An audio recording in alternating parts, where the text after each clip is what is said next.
So, episode 3 of Miss Marvel, it's a shame it took them this long to do, like, any real action scenes, because those are actually kind of interesting to watch.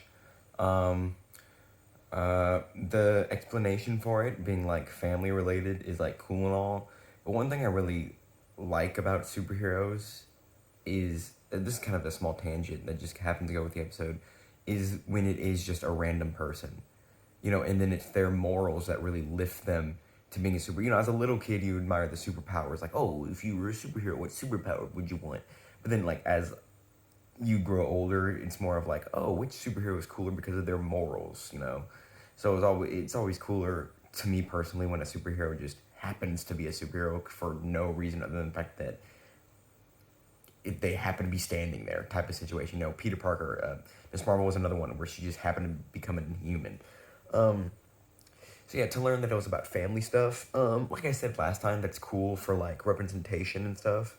Can really go in further like into the, I don't know if mythology is the right word to use for this, but like with the Jin stuff, it's always cool, like how Thor works, how they use like real world or like how different religions and stuff can go into that, you know, um, like like with the Egypt stuff and the ancestral plane, in Moon Knight and Black Panther stuff, how that can be connected into its own like superhero.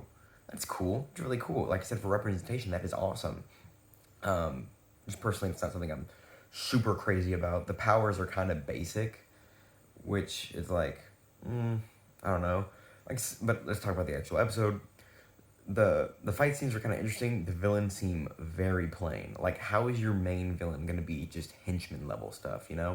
It does really feel like they're building more up to the real villain's just gonna be her discovering herself and like the damage control people rather than those guys. Hopefully, those guys are just a cover up, and the real villain is something like Thunderbolt type related stuff.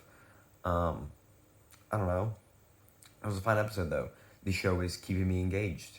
So, like I said, better than Moon Knight was doing, I guess. I don't know. That's it. I don't know if I say video over for these.